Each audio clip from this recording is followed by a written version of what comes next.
दमनदीव लोकसभा क्षेत्र के सांसद उमेश पटेल ने शनिवार को national association for the blind की वलसाड शाखा का दौरा कर वहां पढ़ रहे दृष्टिबाधित बच्चों और युवाओं से मुलाकात की। इस दौरान संस्था के संस्थापकों और पदाधिकारियों ने सांसद का भव्य स्वागत किया और संस्था की गतिविधियों तथा बच्चों की आवश्यकताओं से उन्हें अवगत कराया। निरीक्षण के दौरान सांसद उमेश पटेल ने दृष्टिबाधित बच्चों और युवाओं की समस्याएं तथा उनकी जीवन संघर्ष की कहानियां सुनी। बच्चों की बातें सुनकर सांसद काफी भावुक हो गए और उन्होंने कहा कि इन बच्चों की प्रतिभा और आत्मविश्वास समाज के लिए प्रेरणा का स्रोत है। कार्यक्रम के दौरान संस्था के बच्चों ने गीत संगीत की मधुर प्रस्तुतियां भी दीं। दृष्टिबाधित बच्चों द्वारा गाए गए गीतों ने कार्यक्रम में उपस्थित सभी लोगों का मन मोह लिया। बच्चों की प्रतिभा और आत्मविश्वास को देखकर सांसद उमेश पटेल भी भावुक हो उठे और उन्होंने बच्चों की सराहना करते हुए उनका उत्साहवर्धन किया। इस अवसर पर सांसद ने संस्था के कार्यों की सराहना करते हुए कहा कि दृष्टिबाधित बच्चों को शिक्षा, प्रशिक्षण और आत्मनिर्भरता की दिशा में आगे बढ़ाने का कार्य अत्यंत सराहनीय है। उन्होंने संस्था के संस्थापकों और प्रबंधन से चर्चा करते हुए भरोसा दिलाया कि भविष्य में संस्था के विकास और बच्चों की जरूरतों को पूरा करने के लिए हर संभव सहयोग किया जाएगा। सांसद उमेश पटेल ने कहा कि समाज के हर वर्ग को ऐसे संस्थानों के साथ जुड़कर विशेष बच्चों की मदद के लिए आगे आना चाहिए। उन्होंने बच्चों को उज्जवल भविष्य के लिए शुभकामनाएं भी दीं।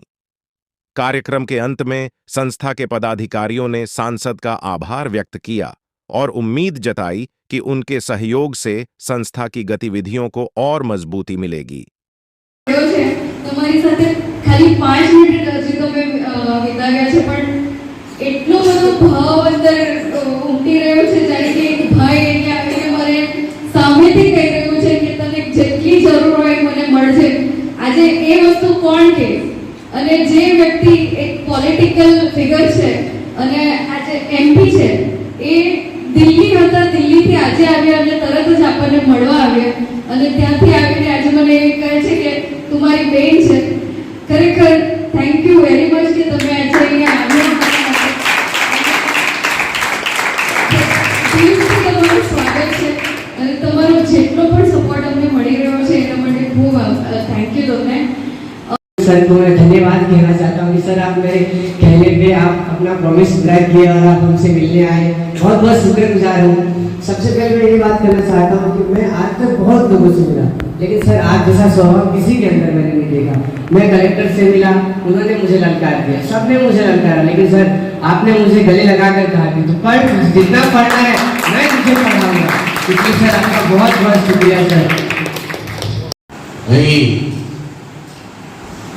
જે સંસ્થા ચલાવવાના જે સંસ્થાપક છે સ્વર્ગીય રામભાઈ, એમને ચરણો કોટી કોટી વંદન કરું છું, એમને નમન કરું છું।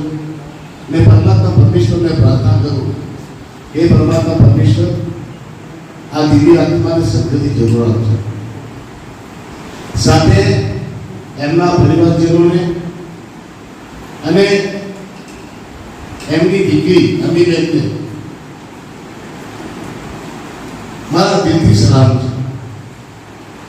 ઘણા મા બાપ ઘણી બધી વસ્તુઓ કરતા હોય પણ એને આગળ વધારવાનું કામ ખરેખર કોઈ નિર્લાજ કરતા હોય અને આ દીકરીને સલામ છે। હું પરમાત્મા પરમેશ્વરને પ્રાર્થના કરું કે આ દીકરીને ખૂબ શક્તિ આપશે, ખુદ તન્માન બનાવશે, એમની જીવનમાં કદી કોઈ દુઃખ ન આવે તેની ભગવાન સતત કાળજી રાખે, કારણ કે આવા માણસોને આ દુનિયામાં ખૂબ જ જરૂર છે। તો એમને વંદન કરી અહીં બેઠેલી તમામ દિવ્ય શક્તિઓનો પ્રણામ કરું છું। દિવ્યાંગનો તમને કહેવાય પણ તમને તો બધા શક્તિમાન છે, સર્વશક્તિમાન। મારા નજરમાં તો વિકલાંગ એ લોકો છે કે શરીરે પૂર્ણ છે પણ જેમનું દિલ અધૂરું છે, જેમના મનના ભાવ ખોટ છે, તેમના હૃદયમાં ખોટ છે, એ વિકલાંગ છે. તમે તો પરમાત્મા પરમેશ્વરની સંપૂર્ણ બુદ્ધિ છે. આ કનૈયા મારો મિત્ર છે. આમ બી કનૈયા ક્યાં રહે છે ને એવું મારો મામલો કરે છે. હું પણ ખૂબ જ ગરીબ પરિવારમાંથી આવું છું. હું પણ મારા નાનપણમાં મારી આર્થિક સ્થિતિ બહુ ખરાબ હતી. હું આ કનૈયા જ્યાં જાય ત્યાં જ મારા મામાની ઘરે રહેતો હતો.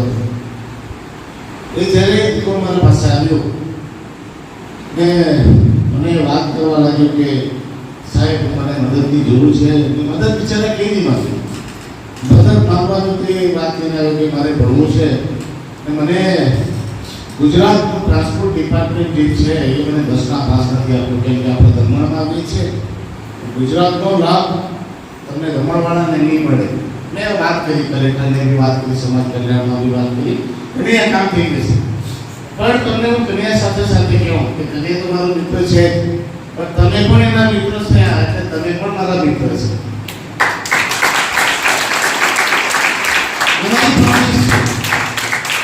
તમને કોઈને પણ કઈ બી જરૂર પડે એક અવાજ મને દો, તમારી બધાની જવાબદારી થાય. ક્યારેય તમે નામ નહીં.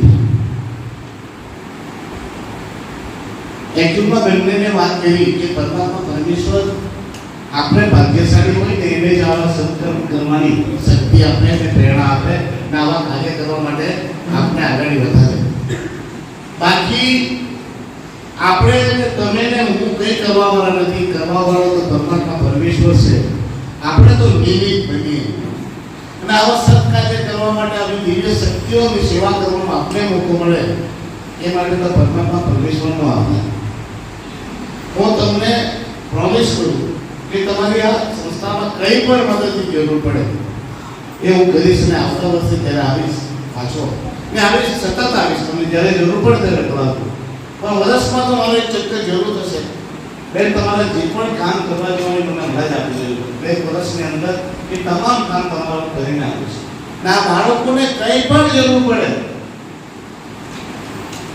તમે એમનું ગાર્ડિયન મને હોય, હું ચોક્કસપણે એમની બધાની ખરીદીમાં. અને બેન તમને મેં બેન રીતે નહીં કીધા એ કહેવા માટે. ખરેખર તમે આજથી મારા બેન છો ને રહેશો. તમે આ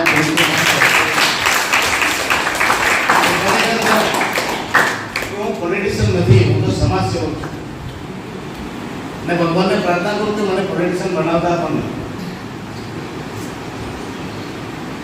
ભાવુક હું તમને બધાને જોઈને એટલે ભાવુક થયો કે કેટલા હિંમતવાન છે કે કુદરતની આવી સ્થિતિમાં પણ તમે કેટલા ધૈર્યથી અને હિંમતથી આગળ જિંદગીમાં વધી રહ્યા છે. અને અમે આટલા પરિપૂર્ણ પોતાની જાતને માનનારા કેટલી વાર હિંમત હારી રહ્યા છે. અને આ તમારી હિંમતોને જોઈને મને પોતાની જાત ઉપર તકલીફ અને દુઃખ થતી કે જો આવા બિરલાઓને એમનામાં કેટલી સાહસ અને કેટલું એમનામાં આગળ વધવાનો જોશ છે. પરમાત્મા પરમેશ્વર તમને ખૂબ શક્તિ આપે, ખૂબ શક્તિ આપે.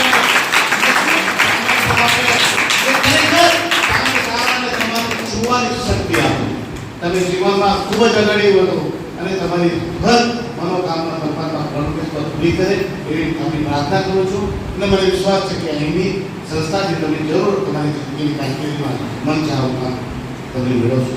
ધન્યવાદ. મને બેન ખુશી થઈ કે મને અહીંયા આવવાનો મોકો મળ્યો છે.